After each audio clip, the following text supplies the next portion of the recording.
Hello everyone, welcome to this month's Gosho study. Today, we are studying a passage from the Gosho, the blessings of the Lotus Sutra. Now at one glance, the key principle seems to center around this sentence. I quote, "The more one praises the blessings of the Lotus Sutra, the more one's blessings will increase." Now this sentence also gives rise to the Gosho's title. Praising blessings of the law increases blessings from the law. How should we then praise it correctly? Now, since the law is manifested through person, and since both person and the law should be treated with equal respect, we can investigate by substituting person for law and virtues for blessings to see how we can help to bring forth the greater aspect of the law in the form of virtues from within the person. So, have you ever praised the good act of someone and see more of it emerge by themselves without you asking? Or have you ever encouraged someone who is not doing well, but seeing them doing much better down the road due to your encouragement? Now, for those that have lasting effects, do you remember what was indispensable? And for those that didn't last, do you know where the fault lies? Now, for me, I certainly have such awakenings.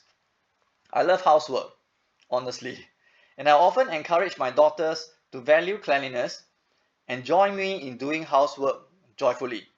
Now, I strive to ensure that the engagement becomes a good parent and child bonding session. As much as I have wanted more involvement from them, I know relying on authority or deceit will never work. I know I have to sincerely motivate and warmly encourage with joy and not frustration. Then at times, when I see them doing it on their own without being told, no matter how small the act may be, I know I need to devote time, even when I'm tied up, to show deep appreciation and praise sincerely with joy. I often discover that it is the amount of joy that I bring to them that ultimately helps to motivate them to keep on trying. So, I do get rewarded with unexpected, self-motivated goodness from them, time to time. For instance, they sometimes learn to make new food and reserve the best version of it for me with anticipation of my joy. Now, through all this, I realized that through responding with joy, we can bring out more virtuous acts in people. Therefore, it will theoretically be correct that it is only when we praise the blessings of the law with joy that we increase the blessings from the law. Now, to justify this theoretical proof, we need documentary proof. It would therefore be necessary to include the preceding paragraph of this month's Gosho passage, for it contains the links to the documentary proof. Now, the preceding passage in Chinese starts with 可喜,可喜. So, in my opinion, the English version of the same preceding paragraph should be better translated as what joy, as shown here.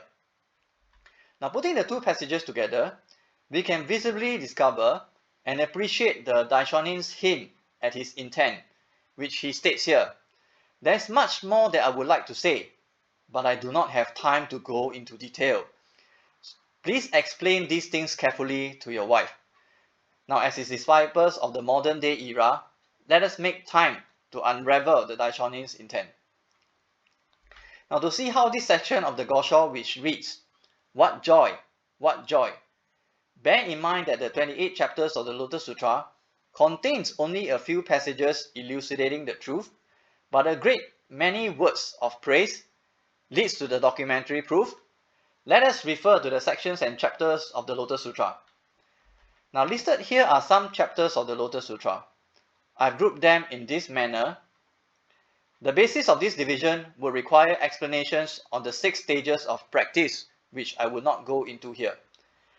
So, before the Lotus Sutra is preached, the Buddhist teachings of the day all said that many disciples, such as those of the two vehicles, evil people, and women, cannot attain enlightenment directly through any of the available Buddhist practice. When the Lotus Sutra is preached, he overturned all this and said that everyone can attain Buddhahood through the blessings that come from practicing the Lotus Sutra themselves. It dedicated many chapters in the theoretical section to illustrate how the disciples responded with joy at this great benefit. So here, the Lotus Sutra teaches us that its practice requires the practitioner to respond with joy. Now, responding with joy corresponds to substituting faith for wisdom required in our Buddhist practice. So in the Gosho on attaining Buddhahood this lifetime, the Daishonin revealed that substituting faith for wisdom means we firmly believe that only by chanting Nam-myoho Renge Kyo can we then manifest our Buddha nature. Responding with joy in our practice further mean that we should do our daily practice of Gongyo and Daimoku day and night joyously in order to bring forth the blessings of the Lotus Sutra. Now in addition, there are more wondrous blessings and deeper joy depicted in the Lotus Sutra. In the essential transmission section, which encourages the disciples to go beyond practicing for themselves so that the blessings of the Lotus Sutras can be shared to others, the chapters describe far greater blessings that disciples can obtain to spreading the law. It illustrates how the disciples responded with far greater joy and enthusiasm than before. Now, there is even an entire chapter dedicated to describing the benefits of responding with joy. So, this is in fact the Daishonin intent. The Daishonin wants us to know that the full blessings of the Lotus Sutra are only available when one expands their life to include efforts for Kosen Rufu. Now, this should be no surprise, as there can be no such thing as a selfish Buddha. Further, having an ever joyous attitude towards Kosen Rufu activities is the key to obtain the full blessings of the Lotus Sutra. Now that we have both the theoretical and documentary proof, I felt that the Gosho title should be better named as The Benefits of Responding with Joy to the Praise of the Blessings of the Lotus Sutra. Now, with the theories and documentary proof sorted out, we can now go into the background of the Gosho. Now, this letter was written by Nichiren Daishonin to a lay believer named Myomitsu and his wife on March 1276. Now, apart from this Gosho, very little is known about them. From the Gosho, the Daishonin wrote, "Your sincerity in sending a gift of 5 strings of blue duck coins whenever the opportunity arises." Now, this tells us that both Myomitsu and his wife are sincere followers who constantly and joyously supported the Daishonin. Through their efforts of supporting the practitioner who propagates the Daimoku of the Lotus Sutra, the Daishonin wanted them to know that their efforts entitles them to have the same benefit as those who directly propagates the Daimoku. Now, this word entitles suggests that Myomitsu and his wife could be new followers and serve as a form of encouragement from the Daishonin. Now, the Daishonin deeply wishes that all his disciples will quickly become emissaries of the Buddha that directly preaches the law themselves.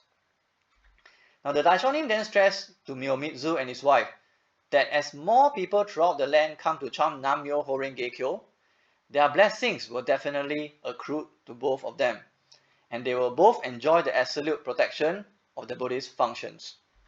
Now, to ensure that the Buddhist practice of the more one praises the blessings of the Lotus Sutra, the more one's own blessings will increase, is taken seriously by Myomitsu.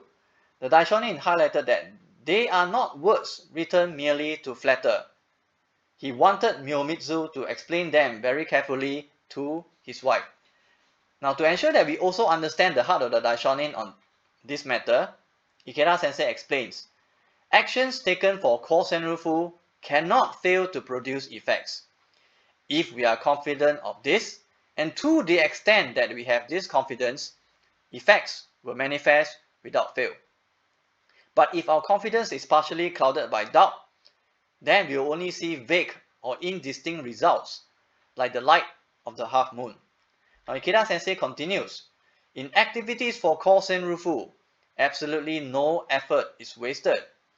Everything is engraved in our lives and enables us to establish a diamond-like and totally free state of life. So how do we put what we learn into practice and create actual proof? So let's start by joyously practicing for ourselves. Now we must believe with great joy that the teachings of the Lotus Sutra is to awaken people to the truth that all human beings have unlimited potential, are inherently strong and wise, and always able to change their circumstances and society for the better. We must therefore firmly believe in our own unlimited potential as taught in the Lotus Sutra. We must joyously believe that we have a mission only we can fulfill and take steps towards it. We need to have the ever-advancing spirit of making efforts towards realizing our life's purpose or our mission, tenaciously, one step at a time, as taught by the Daishonin. On the importance of having an ever-advancing spirit, the Daishonin wrote, "The more gold is heated in the flames, the brighter will be its color. The more a sword is welted, the sharper it will become." So what then is Kosen Rufu, or the aspect of practicing for others, that is so necessary to gain access to the full blessings of the Lotus Sutra? Now many see the lives of others separate from themselves and find Kosen Rufu an unnatural activity to do. However, we need to see the interconnectedness of our lives and others in a totally new light. Now, Kosen Rufu is simply all of us just being ourselves, living out our chosen life purpose joyously, and inspiring others naturally with the victories we obtain through our Buddhist practice. It is about joyfully letting our own humanism shine. Now on this, Ikeda Sensei explains, we who uphold the mystic law believe that all people, both ourselves and others, innately possesses the supreme life state of Buddhahood. When we strive as emissaries and disciples of the Buddha, chanting Nam-myoho Renge Kyo ourselves and teaching others to do the same, we can spread the philosophy of genuine respect for the sanctity of life far and wide, and enrich the world through the workings of Buddhist compassion. Ikeda Sensei continues, what our world needs today are more and more genuinely committed people who embody the life-affirming ideals of the Lotus Sutra. That is, the world needs individuals who can teach others through their personal experiences and actions that all people alike are endowed with infinitely noble potential. Now with this, I'd like to end today's sharing with a guidance from Ikeda Sensei. Now Ikeda Sensei calls out to us, now is the time for us to make a fresh departure on the grand stage of worldwide Kosen Rufu that encompasses all humanity. Let us challenge ourselves afresh, each determined to be the single speck of dust that marks the beginning of a new towering Mount Sumeru. Ikeda Sensei continues, the founding spirit of the Soka Gakkai lies in mentor and disciple spirit advancing together, with the self-motivated spirit of, it starts with me, it starts from now. So let us all rise up to our mentor's call together. Thank you for listening.